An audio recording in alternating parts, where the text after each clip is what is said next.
सबसे पहले बात बड़ी खबर की करेंगे। हरियाणा विधानसभा चुनाव से जुड़ी यह बड़ी खबर है, जहां पर जननायक जनता पार्टी और आजाद समाज पार्टी के गठबंधन की तरफ से दूसरी सूची उम्मीदवारों की जारी की गई है। दूसरी सूची में जजपा ने अपने 10 उम्मीदवारों का ऐलान किया है, जबकि आजाद समाज पार्टी के 2 उम्मीदवारों का इस लिस्ट में नाम है। पंचकुला विधानसभा सीट से जजपा के सुशील गर्ग उम्मीदवार बनाए गए हैं। अंबाला कैंट से अवतार करधान उम्मीदवार होंगे। अंबाला सिटी से एएसपी की पारुल नागपाल उम्मीदवार होंगी। पिहोवा से जननायक जनता पार्टी ने सुखजिंदर कौर को टिकट दिया है। कैथल से जेजेपी ने संदीप गढ़ी को टिकट दिया है। नीलोखेड़ी से एएसपी के कर्ण सिंह भुक्कल को टिकट दिया गया। गन्नौर सीट से जजपा ने अनिल त्यागी को मैदान में उतारा है। सफीदों से जजपा ने सुशील बैरागी को टिकट दिया है। गढ़ी सांपला किलोई से जेजेपी ने सुशीला देशवाल को टिकट दिया है। पटौदी से जेजेपी ने अमरनाथ जई को मैदान में उतारा है। गुरुग्राम सीट से जजपा ने अशोक जांगड़ा को टिकट दिया है। फिरोजपुर झेरका से जान मोहम्मद जेजेपी के प्रत्याशी होंगे।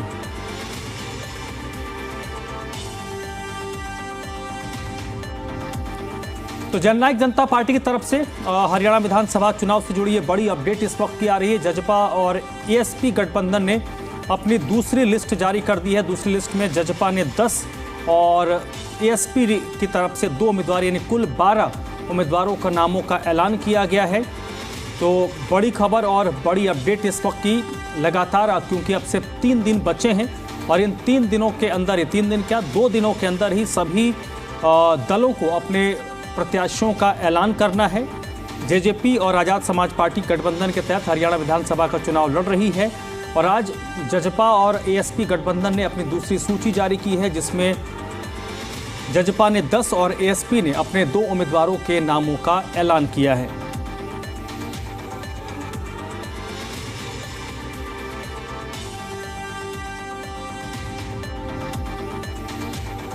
तो हरियाणा विधानसभा चुनाव से जुड़ी ये बड़ी खबर और बड़ी अपडेट है।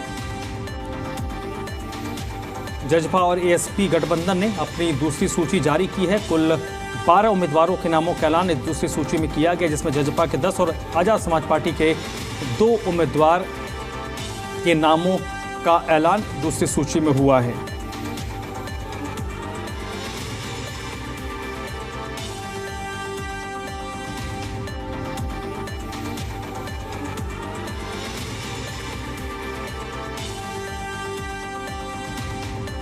और इस वक्त विजय राणा मेरे साथ जुड़ चुके हैं। विजय, जजपा और एएसपी गठबंधन की दूसरी सूची आई, उम्मीद की जा रही थी कि इसमें थोड़ा नाम और स्पष्ट होगा, लेकिन जजपा और एएसपी गठबंधन ने भी 12 नामों का ऐलान किया है।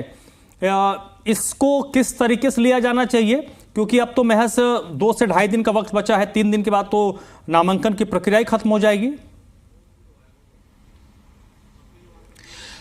बिल्कुल, इस बार चुनाव में देखने में आया है कि सभी पार्टियां जो हैं वो काफ़ी देरी कर रही हैं अपने टिकटों को जारी करने में, उम्मीदवार घोषित करने में। और भाजपा को अगर हम छोड़ दें, जो बाकी जो पार्टियां हैं, चाहे वो जेजेपी है, इनेलो है, कांग्रेस है, वो छोटी छोटी लिस्टें जारी कर रही हैं। भाजपा ने पहली लिस्ट जो है उसमें 67 नाम जारी किए थे, जो एक बड़ी लिस्ट जारी की थी। और अब जब दूसरी लिस्ट जेजेपी की आई है, हालांकि उम्मीद ये थी कि बड़ी लिस्ट जारी करेगी भाजपा जेजेपी, लेकिन फिलहाल 12 नामों को जारी किया गया है। और जिसमें से 2 नाम जो है वो गठबंधन जो पार्टी है एएसपी, उसके 2 नाम है अंबाला सिटी और नीलोखेड़ी से। बाकी 10 नाम जो है वो जेजेपी उम्मीदवारों के हैं। लेकिन अब एक बात तय है, क्योंकि आज का दिन बीत चुका है और कल 10 तारीख हो जाएगी और 3 दिन बचेंगे नामांकन की आखिरी तारीख में। यानी ये 3 दिन जो होंगे, सभी पार्टियां जो हैं अपने बचे हुए उम्मीदवारों की लिस्ट लगातार जारी करेंगी। और इस कड़ी में क्योंकि आम आदमी पार्टी भी शामिल हो चुकी है और उनकी पहली लिस्ट आज आई है, लेकिन वो भी एक छोटी लिस्ट कह सकते हैं, छोटी लिस्ट उन्होंने जारी की है। लेकिन अब जल्दी जल्दी सभी पार्टियां बड़ी बड़ी लिस्ट जारी करेंगे और पहली जो लिस्टें हैं आ रही हैं, उसमें ये कहा जा सकता है जो सबसे ज़्यादा या तो सीनियर उम्मीदवार हैं या सबसे ज़्यादा महत्वपूर्ण उम्मीदवार हैं, ऐसे नामों को ज़्यादातर देखा जा रहा है। अगर हम आम आदमी की लिस्ट को छोड़ दें, क्योंकि आम आदमी पार्टी की लिस्ट में सिर्फ एक पूर्व मंत्री के अलावा बाकी सब लोग जो सब चेहरे हैं वो नए चेहरे हैं। लेकिन बाकी सभी पार्टियां जो एक मुख्य चेहरे हैं उनके चुनाव को लेकर, जो बड़े चेहरे हैं, सीनियर नेता हैं, उनकी लिस्टों को पहले जारी किया जा रहा है। और अब आने वाली जो लिस्टें होंगी उसमें सभी पार्टियों के जो हैं वो धड़ाधड़ लिस्ट जारी होंगी और उम्मीद की जा रही है कि 12 तारीख से पहले पहले सभी उम्मीदवारों की घोषणा कर दी जाएगी। हालांकि ये भी संभव है कि थोड़े बहुत उम्मीदवारों के नाम रोके जाएं पार्टियों की ओर से और 12 तारीख को ही नाम घोषित किए जाएं। ये भी रणनीति पार्टियों की हो सकती है, लेकिन जेजेपी की ओर से जो है एक किया जा रहा है। जेजेपी दूसरी पार्टियों के साथ जो है चल रही है और जिस तरह दूसरी पार्टियों की एक एक दो लिस्ट आ चुकी है, वैसे भी जेजेपी की ओर से आज दूसरी लिस्ट आ गई है। यानी जिस तरह बाकी पार्टियां धीरे धीरे अपनी लिस्ट जारी कर रही हैं, लेकिन लिस्ट जारी हो रही हैं, उसी तरह जेजेपी की दूसरी लिस्ट आ चुकी है और कहा जाएगा कि जेजेपी भी इस तरफ जो है वो काम कर रही है और अपने तरीके से, अपनी रणनीति के तहत, अपने सोच विचार के तहत जो लिस्टों को जारी किया जा रहा है।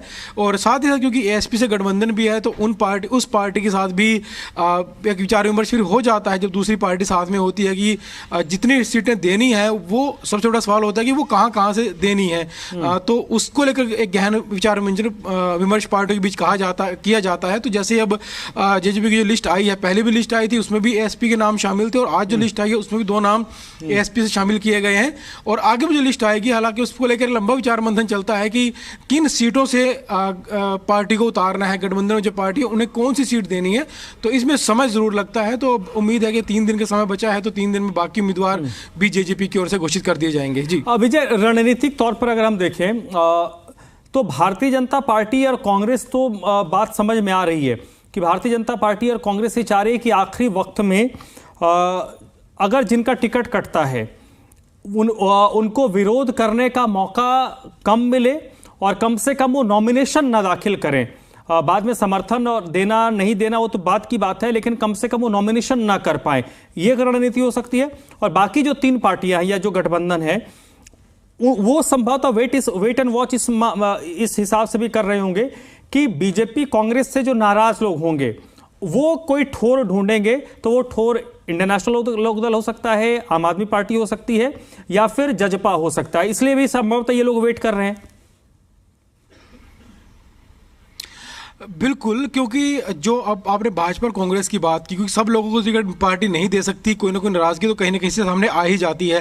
तो इन पार्टियों का मुख्य उद्देश्य तो यही लगता है कि लास्ट समय में लिस्ट जारी की जाए ताकि जो उम्मीदवार बचे वो ना तो नामांकन कर पाए, अगर नामांकन करने के बारे में सोचें तो वो किसी पार्टी की टिकट पर नामांकन ना कर पाए, यानी किसी पार्टी में शामिल ना हो पाए। ये पहली कोशिश हो सकती है इन पार्टियों की, ताकि जो वोट बैंक है वो दूसरी पार्टी के हिस्से में ना जाए।